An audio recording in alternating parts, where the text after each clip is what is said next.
السلام عليكم.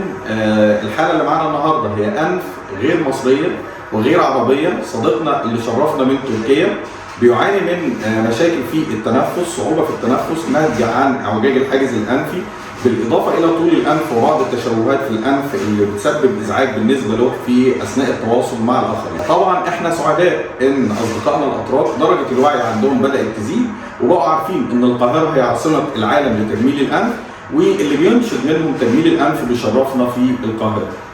للوهله الاولى زي ما احنا شايفين ان في عدم تناسق بين ملامح الوجه نفسها وشكل الانف.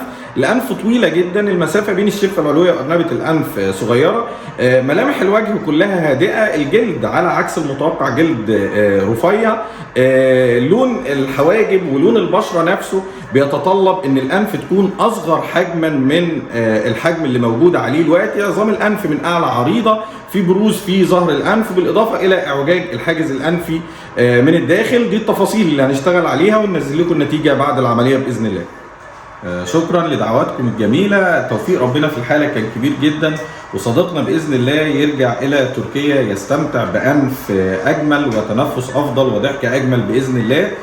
لما شرفنا في القاهرة انتهت معاناته تماما للأبد زي ما احنا شايفين، سواء بإصلاح اعوجاج الحاجز الأنفي من الداخل باستعمال المنظار، أو نحت ظهر الأنف، أو تقصير الأنف، بالإضافة إلى نحت عظام الأنف من أعلى. أجزاء الأنف أصبحت متناسقة مع أجزائها بعضها البعض، وأصبحت متناسقة ومتلائمة مع ملامح وجهه كاملا. شكرا لدعواتكم الجميلة، في انتظار تعليقاتكم على الفيسبوك واليوتيوب والانستجرام إن شاء الله.